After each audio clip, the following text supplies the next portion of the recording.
And welcome to yet another episode of Park Right Here, your favorite podcast. I'm Tom Cosentino.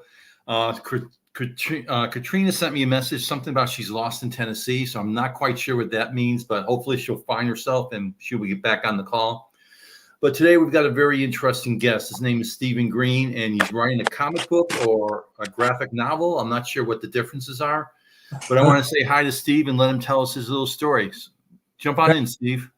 Thanks, Thomas. I appreciate it. Do you live in Tennessee? I mean, No, I live in Delaware. Oh, okay. Completely different place. Okay. Yeah, my name is Stephen Greene. I am 70 years old. I've had Parkinson's for 15 years. A year ago, I had deep brain stimulation surgery. What happened was I was having coffee with a good friend, and he said, "You've got a machine in your head," which is, basically what DBS is. Yeah. "And you're like a superhero." So I went home and I started a script about a character named Neuro Ninja who has Parkinson's. He has superpowers through some freak MRI incident. But he still has Parkinson's. So the one force he cannot challenge is his Parkinson's disease, even though he's a superhero. So the key line is he's unsteady but unshakable. I like that. Yeah. And it came out of it's funny because the first time I wrote him as a invulnerable Superman character. And then I realized, no. I think I need to recognize the community I'm part of, the Parkinson's community. And so he still has the disease. It's just he uses his symptoms to defeat his enemies rather than be defeated by them. That's great. Yeah. So that's the basics. I can go into more detail if you want. Well, so what made you come up with this particular character? What was your muse? Well, actually, I have a close friend who's a very creative guy and has done a lot in that world where technology meets creativity. And but it was really my way of having a project that I could dive into head first. When you have Parkinson's, if you don't dive into something to preoccupy your mind, you think about your Parkinson's. And I've had weeks and months like that. And I've come to the conclusion that, listen, Parkinson's is a serious condition, but there's a place for humor and adventure and enjoying that and getting involved in that. And so that's what I've chosen to do. I've always said that I want to be a lightning rod for stupidity because of the humor aspect of it. If I could be in a position to make someone laugh at a stupid joke or stupid anything, then I think we're waiting for that moment.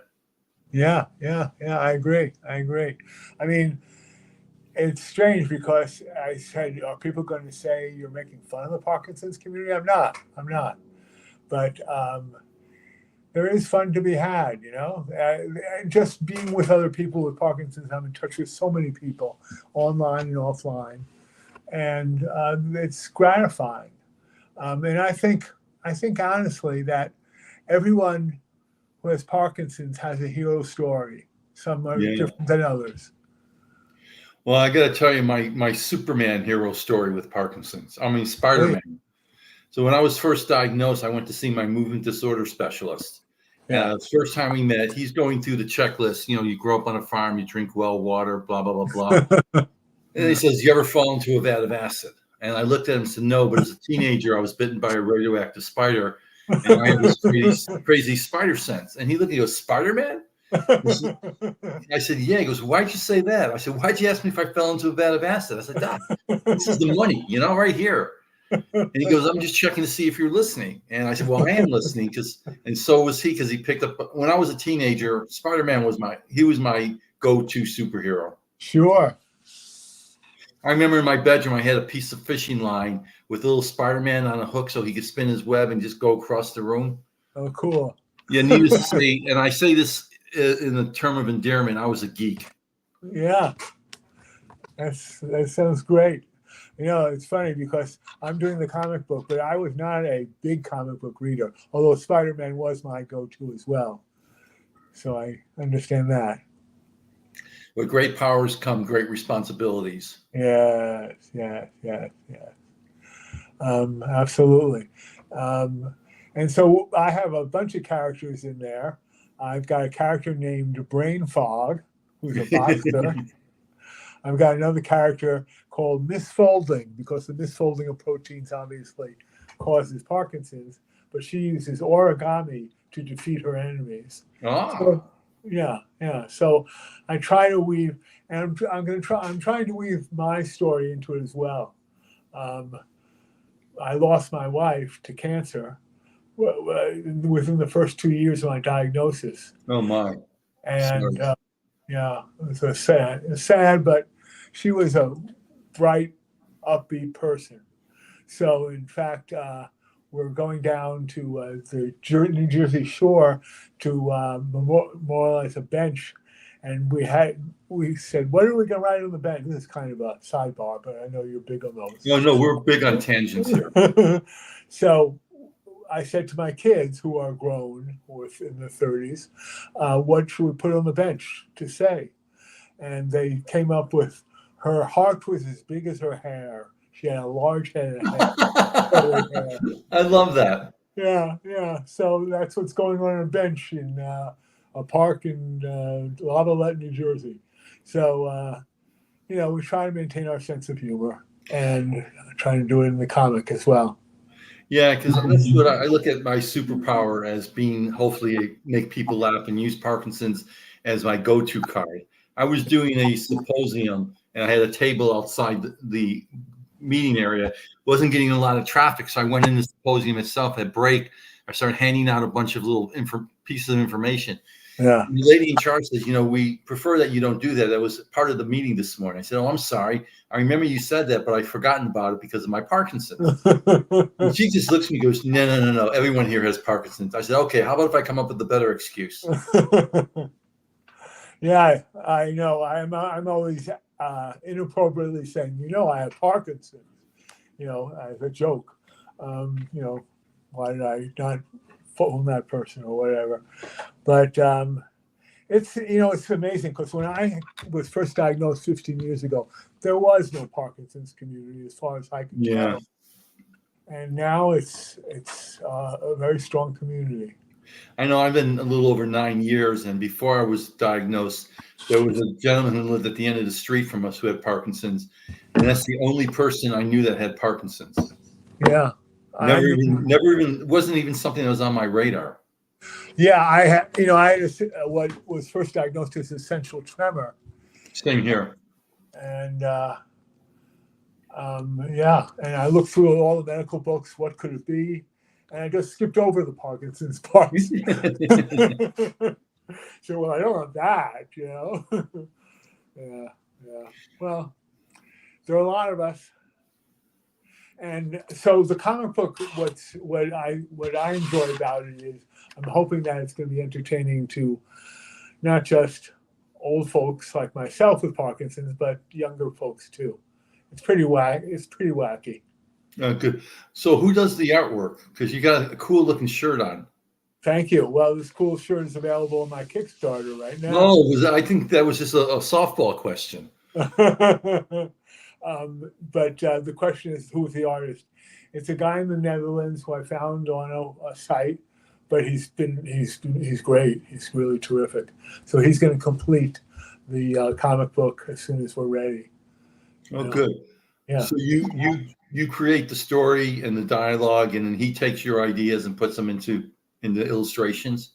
Yeah, I'm kind of the creative director of it, so Okay. I certainly have a lot to say about the visual. But he is the artist. Yeah, absolutely. So it's sort of like in an ad agency, there's a creative director, that kind of thing. Yeah. And he's bringing for a lot to the party. But Well, by the way, is that your superhero cup? Yes, it is. Okay, don't hide it. Put it out there so we all can see it. There you go. Yep. And I've got another one. This is the cover of the comic book is going to have this image on it.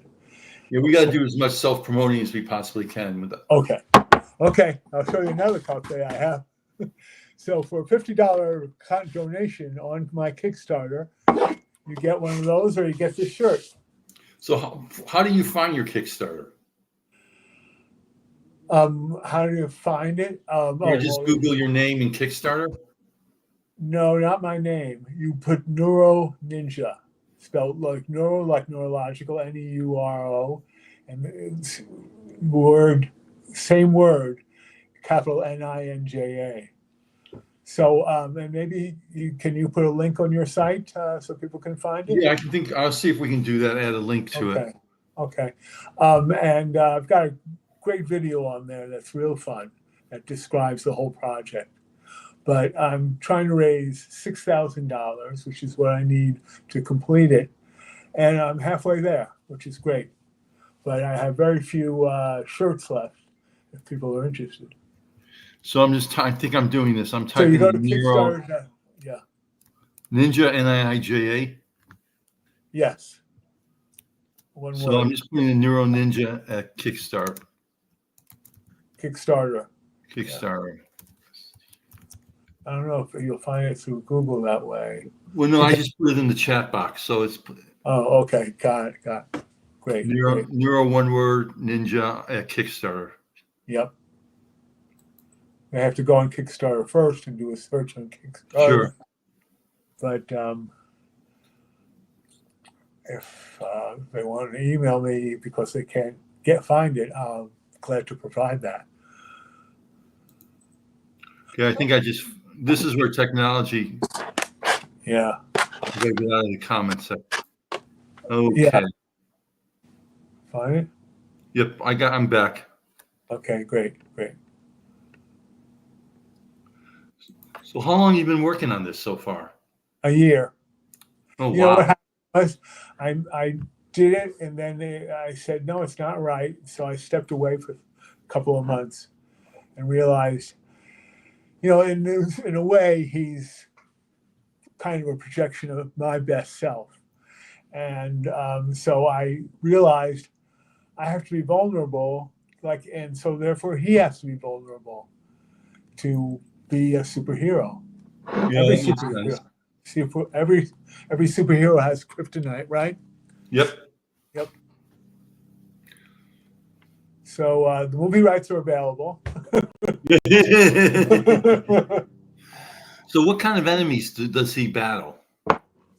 Misfolding, which causes your protein to fold, brain fog, and for some reason a guy named Leon Trusk, which is a bad guy trying to send everyone with Parkinson's to Mars and sabotage deep brain stimulation surgery. Ooh, bad guy. Yeah, bad guy. And there'll be others.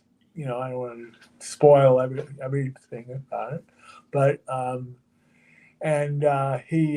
his wife dies in the comic book from a roller. I call it roller. I'm word searching. Roller coaster. Well, I don't go on. A roller coaster crashes to the ground, killing his wife. And I have a footnote there that says, my wife would have loved to have died in a roller coaster accident. Oh, that's funny. Yeah.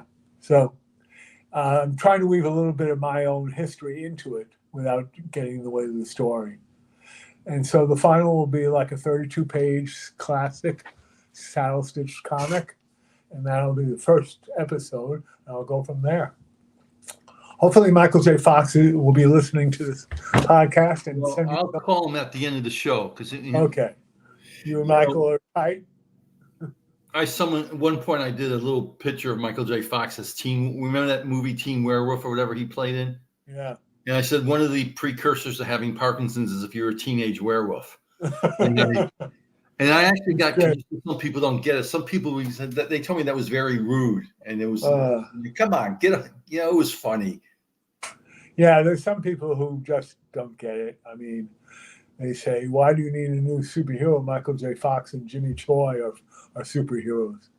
But I ignore that. So how long have you been working on this so far? A year. And you've got how much is it the kickstarting to help pay for the illustration? Yeah, I have all the keyframes drawn, but Because I assume you work for free. yeah, I do. I've spent a bunch of money, which I won't talk about, but this is really a recouping thing, the Kickstarter for me. Mm-hmm. Trying to get my money back so I can finish it. I don't mind being out of pocket on it. It's my passion, but I need money to do it. Yeah. So I'm just going to make an unsolicited thing out to everybody. If you have Parkinson's and you're watching this video, here's a gentleman who's doing something to bring, humor to the whole Parkinson's field. Visit his Kickstarter page. Give him what is it, $5, $10? You'll take anything. Yeah. $5 would be great. If I had, it helps me. $5 helps me because it's not just about the money. It's about where they put you on the Kickstarter. It's a complicated algorithm. But I hate algorithms. Yeah. So, even if a person gave $1, it tells me more people are interested. And I'm just trying to perk the curiosity and interest of a lot of people if I can. Yeah. Yeah. Well, hopefully we get a pretty decent sized audience, and we'll just ask them to go to Kickstarter, Neuro Ninja, and then just whatever you can give, $5, $10, $1. He'll take anything. I'm assuming he'll take anything sent. What about Kohl's Cash?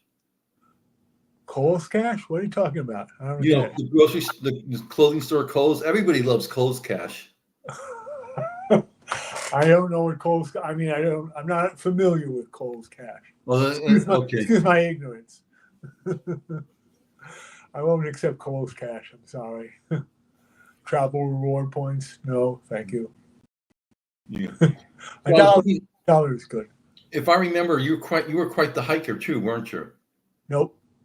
Got the wrong guy. Oh, I was Googling your name and some other things. So my bad. Yeah, different person. Yeah, I was actually a PR guy I headed up an agency for a bunch of years. That's really what I did. And where was that? Was that like New York? New York, Empire State Building in New York City. Where are you now? Now I'm in Edgewater, New Jersey, a suburb of New York. Oh, okay, because I'm in Bethany Beach, Delaware. Oh, okay. A suburb of nothing. Yeah, no, it's the leaves are changing on the trees here, and it looks beautiful. Oh. And it's a fun, nice place to live. And I live by myself, but I've got 2 kids who are great. And are they close? One has moved from LA back to New York, so that's great. She's a speech language pathologist. Oh, great. And the other is my son is involved in a startup in Austin, Texas. Ooh, Texas Silicon Valley. Yeah, right. Exactly. And his wife-to-be is involved in killing mosquitoes genetically. Whatever that means. I try to kill them like this. Yeah, right. Exactly. I don't know what it is, but my wife can take her arm, stick it out the door, and get bit by 5 mosquitoes. I may get 1 mosquito bite a year. Yeah, I think there's some difference in the men and women. With the mosquitoes are more attracted to women, I think. Well, let's keep it that way. I'll check with my sources on that to verify it. Yeah. Tell me about, I'm sure all your listeners know a lot about you, but I don't. All right, so I'll give you it's funny because like most people, I was misdiagnosed. And, August of 2015, I started having tremors and weren't sure what they were. I thought it was stress. And so I go to my family doctor. He goes, well, it didn't, after a week or so, it didn't go away. So I saw my family doctor. He said, well, I don't want to scare you. That may be Parkinson's. So why don't you go to the hospital? And because not that you have to go to the hospital, but they can run a series of tests that I can't. So I went to the hospital. They did a battery of tests. And initially they said it was essential tremor and a pinched nerve. And they said I should go see physical therapy. And they gave me the name of a local neurologist. The physical therapist turned out to be really good. She was like my first Parkinson's angel. Yeah. But the neurologist they sent to me was very clinical, and she saw me three times, and it was like December of 2015. She basically said, "I think you have Parkinson's. Come back in 30 days." And in hindsight, I know what she meant. She said, this is an observational, disease, and I have to see more of you to see if I see the Parkinson's. But the way she phrased it, so I remember going out to the parking lot and calling my physical therapist, said, "Can you give me the name of another neurologist and a movement disorder specialist?" And that's how I went to the first neurologist that she recommended. And I was really honest with her. I said, I need to get in to see a movement disorder specialist. They're 6 months behind. Can you see me until that point? And she said, "Oh, absolutely." And then about 2 months later, I got to see my neurologist, and he's the gentleman, the Spider-Man gentleman. So we've been dating for 9 years now. So I was able to work about 4.5+ years since my diagnosis, and then the stress of the job just got too much. Yeah. So I was I kind of retired early. Yeah. Me too. And dealing with my wife's care as well. Absolutely. But New York's got a lot of doctors, so I've had very good doctors throughout. Although when I was first diagnosed, I came in the office and said, I don't think I have essential tremor, because I went to a doctor about the essential tremor. He said, "Oh, you have Parkinson's." And then I said, "Well, what is that? Tell me about it." He gave me some, carbidopa levodopa. He said, "Take it. If it works, you have it." Isn't that pardon the expression? Isn't that a bitch? That's the thing I hate about this. Yeah, I know. Well, I don't know. There's new tests for diagnosing, right? There's a a lot. biomarker, but I don't think they have that in There's a lot of tests, with biomarkers trying to, Yeah. But I'm a consumer reviewer for. This is something I was volunteered for this year. There are research grants for Parkinson's that go through the Department of Defense, and they have a board that reviews all the applications, and I sit in on it as the consumer reviewer. The consumer being I have Parkinson's. Cool. And it was very interesting because we together with myself and another person, we contributed about 15 different research grants. And there was a lot of scientific grants that they were looking for to kind of take, instead of making it observational, take like data and and then try to make data diagnoses. But the one thing that it was interesting is they had all these tests or fundings for ways of, like to find out if you have a precursor, being blood work, or there was a way that they can sense chemical changes in the skin or changes in the eye. And my question was to mostly that these sound great, but how do you identify? No one knows they have Parkinson's till they have Parkinson's. Right. And that's usually 5 to 10 years into it. So these are great studies, but if you can't find a way to incorporate them into every year, every 5 years type routine, they really have no value. Yeah. And that's the hard thing with Parkinson's for those, who usually, for those who don't know, or hopefully you do know, that Parkinson's is the brain, the part of the brain that produces the dopamine. Those cells basically die off. Sure. And by the time you realize you've got a symptom that's been 5 or 8 years, they say that it's the slow progress. Sure. Yeah. I was definitely at least 5-10 years. I was probably more. I mean, when I look back, I interpret some of the symptoms I had when I was 20 with my Parkinson's. I don't know for sure, but deep brain stimulation surgery, which is, I was scared to death of the idea of deep stim. Same here. And my son asked me, why are you hesitating on it? I said, nothing but white hot fear. Yeah. So I sat down myself and I watched 100 YouTubes of a deep brain surgery operation. Oh, wow. That's like binging. And I basically realized it's a procedure like any other procedure. And so I said yes. And it's been a godsend for me. That's good. Yeah. I've been a little over 9 years, and I have mine is mostly tremor based, which is for the most part maintained with the medication. It keeps Yeah, go on. Well, you're diagnosed at 56, you said? yeah, I was 56 when I was diagnosed. I So call was I. myself a So was I. tweener. I'm not quite young onset, but I'm not quite, the typical white-haired old man who gets Parkinson's. Well, me too. Me too. I was 56 as well. But what I find is I have mostly, besides itches, no, sorry, I got a little scratch. I have mostly muscle rigidity and muscle soreness and Uh-huh. slight tremors in the left arm and the left leg. But having been doing this for 9 years now, it's like I feel very fortunate that my symptoms are so little. Yeah. When the day after I was diagnosed, I started running, every day until then suddenly I was tripping over my own 2 feet. It was Mm. on my left side, so I had to stop that.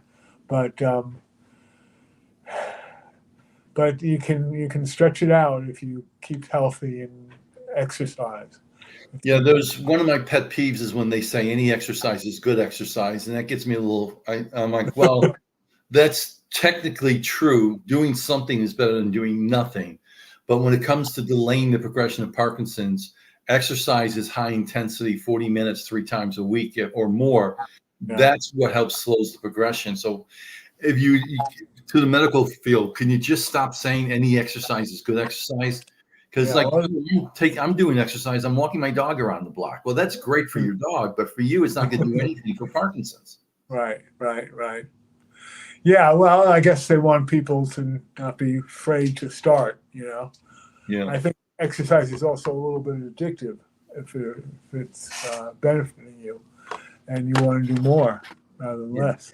Like right now, for me, I play pickleball 3 times a week for like 2 hours at a time, Cool. and I go to spin class 3 days a week, and I ride for 40 minutes.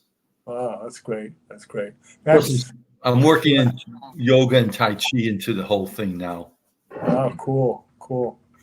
Yeah, I took up ping pong and was playing ping pong for a while.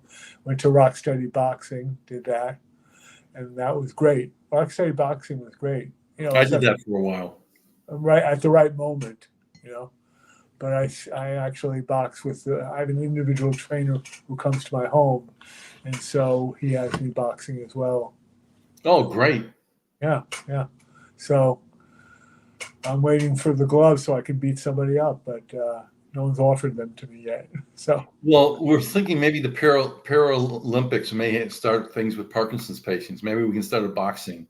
that's cool. That's cool. Yeah. Um, yeah, I use a walker and for the most a rollator, and for the most part, I use it home and away. But I guess I'm going down to Washington D.C. for a friend in a couple of weeks. I'm going to the Jersey Shore on Saturday with my daughter, No, and that's nice. so I'm getting around. I'm getting out. Yeah, we've been traveling a little bit more just for different things. Like we're going to visit. My daughter lives in California. We're going to visit her for Christmas. A friend's getting married in Cape Cod. We're going to drive up, Oh, great. take like 4 days and make it into a little mini vacation. Nice. Just trying to get out because my wife and I are both retired now. That's great. That's great. Yeah, when I was a kid, my parents had a little place on Cape Cod. Used to go there every summer. Good memories. Right next to the Kennedys? Or no, that's not it. Far from the Kennedys. Far from the Kennedys. No, it was. But yeah, something else I've done in the past year is write something, stories of my childhood, and put it into a bound book. Oh, cool. Publish it on this website called Storyworth that allows you to do that. So I recorded stories of when I was a kid and got in trouble and things like that, and distributed it to my family. So that was another project. Oh, neat. I do some volunteer work in addition to. I like the podcast because, from my perspective, I want to reach out to the masses. The one-on-one when someone's newly diagnosed, I like doing those. But to me, if I can put the same energy and time into reaching more people, that's what I want to do. Yeah, yeah, yeah. Well, I mean, I've been so impressed by the young onset community. They're really online. They're there. They're podcasting. woman named Mel and another woman named Esther, and people Well, I like that. know Esther. Actually, Mel was the one who called me. I guess we have a mutual friend in Mel. Yeah, yeah, She's I saw one of her podcasts or one of her Twitters or something, yeah, and I'm like, I've got to reach. And I got her email address, sent her a message saying, I need to talk to you.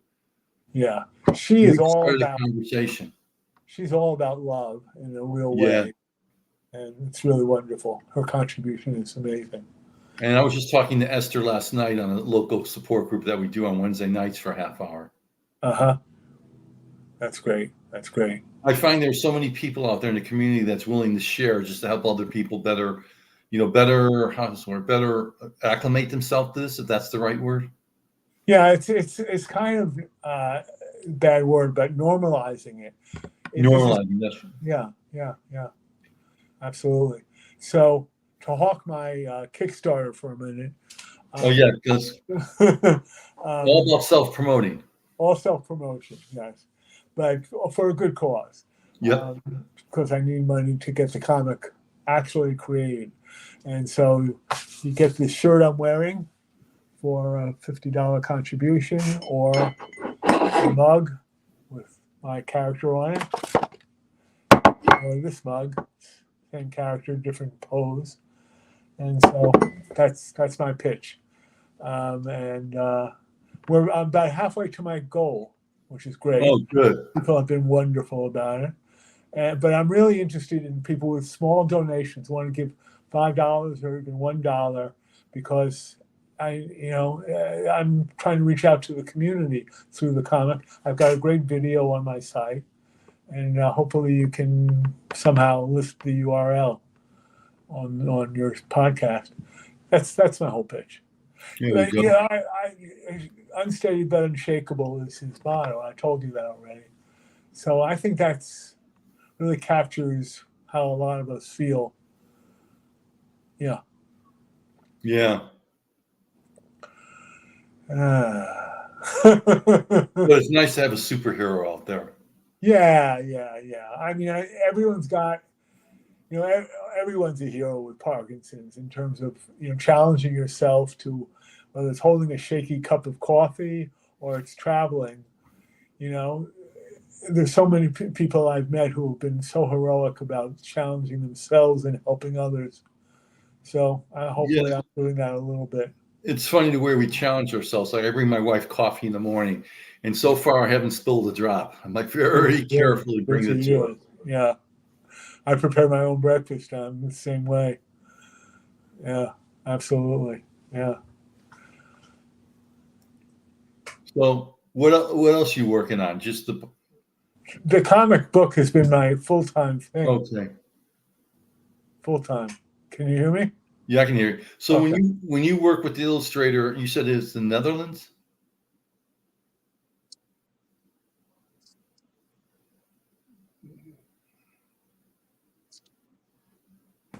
I'm sorry, you hear can you hear me? I lost my AirPods, but I can hear you. Yes. Can you hear me? I can hear you. Okay. Okay. What was your question? I'm sorry. I missed So your how do you question. generally communicate with your illustrator? Is it like you do like Zoom meets or Google meets or It's really frustrating because so many people who do that for a living, they've got other projects going. So yeah. it's a lot of email. There's a particular website, Fiverr. It's called Fiverr, Fiverr. And I did a search for the right kind of artist there, and found. Ah, And so at one point the video that was done by a guy in Pakistan, and they keep very different hours. well, yes, they do. Yeah, so it was an interesting process. It's been like a lot of 24/7 days, Oh, wow. putting it together. But I love it. I mean, I'm excited about it. I'm excited to bring it to the real life in the world. And who knows what'll happen? I don't expect making any money. I expect to lose money, but maybe make friends. Oh, sure. Well, who doesn't want a superhero as a friend? Really, really, really, absolutely. Yeah. And it's almost like medicine. That's I my still hope. find myself. I love watching the Marvel, show movies and Yeah, the X-Men and all that stuff. I love that. yeah. So many spin-offs. It's crazy. Can't keep track of the spin-offs. Yeah, yeah. I know. But I do too, and a lot of guys do. But I think this applies for women as well in terms of wanting a hero to identify with. Hmm. You know, as he gets defeated quite often by his Parkinson's, as well as using it on his enemies. He uses his symptoms on his enemies, like dyskinesia. He knocks down brain fog by because he's shaking. Right. So tremor. So it's just an example of his symptoms become part of his power, and I think that's in a way happens to all of us. That we become more vulnerable. We learn how to ask for help. We learn to bond with the people who we're close to. Hmm. So in some ways, Parkinson's changed my life in a positive way. Yeah, I can see that because I always look at life in a sense that you can choose to be happy or you can choose to be miserable. Right. Either one's a choice, and you got to work at both. So why not choose happiness? It's very good. Yeah, I Plus, it totally. allows me to be stupid. Yeah, and I say the more I screw up, the more I learn how to screw up. You know. Well, I like to find if I had my dream job, I would be a writer for the Seinfeld show. Just someone sitting in the room, not actually writing proactively, but just listening to the conversation. I like Yeah, to take little bits of information that I hear and find by putting them together, see how you can make them humorous. yeah. You're a very funny guy. Yeah. Well, my favorite joke that I did was this was during the time when we were trying to pass the National Act to end Parkinson's. And it was kind of taking into account there was actually or is it 4 or 6 Republicans who did not vote in favor. Everyone they had the Senate voted 100%. The House was like 439, with 6 of them not voting or voting against it. So my thing was once that one of these nasty Republican congressmen were going to a support group meeting after not voting in favor of the act, but there was a large constituency, so they felt like they had to go. So the congressman's walking in the room, and he's looking at his aide. He goes, "I'm not sure what to expect." Then he opens the door, and he looks and he goes, "Oh, it's going to be okay. They're all waving to us." That's funny. That's funny. Yeah, and someone was, it's funny because sometimes you know, if you don't understand what this means, if you don't know what jazz hands means, the Yeah, joke doesn't have any meaning. So you got to yeah, have the right audience. yeah. Absolutely. But the truth is, it affects you in so many different ways. I Yeah. mean, I had a point where I was on Amazon buying everything I saw. Well, I hate Amazon Impulse, because I do the same thing. It's so easy. yeah, that impulsivity. But it's been a journey. It's been a journey. And I just get so excited when I see people like Melissa and Esther and people like that who are really very public about the Parkinson's. It's very reassuring. Well, have you heard of a group called Young Onset Parkinson's? It's Anna Grill. I saw them online. I follow them. Yeah. Yeah, I belong to that group because, like I said, I'm a tweener, but sometimes I feel like I'm the adult in the room because I'm 65. But she does, especially people with young onset, she does a tremendous job. That's great. That's great. I like to say she's a force of nature. Yeah, that's terrific. Yeah. I mean, as bad as Parkinson's is at this age, I think it's really a blow when you get it so young. Yeah. Yeah. And that's where the importance of, I was talking to somebody and I said, well, I don't have any genetic markers for Parkinson's, but I thought I'd like to have my kids tested. And she said, well, what would that result in? I said, well, if they turn out that they do have the biomarker, maybe Yeah. they can make some lifestyle changes now as opposed to later, whether it's exercising more, eating healthier, or just saying, hell, I'm going to live life better today because maybe in 20 years I won't be able to do that. Yeah. I do have a genetic biomarker for it. I don't know where it came from. I guess it's connected to supposedly Ashkenazi Jews from Western Europe. I Yeah. don't know. But so my kids are aware of it, but Well, I was raised Catholic, and it was funny because you almost do anything you want, just don't marry someone who's not Catholic. uh-huh. That's funny. I married a Catholic who turned Jewish. Anyway, Oh, that's funny. yeah, yeah. I thought the husband usually converts to the the wife's religion. Not in this case, but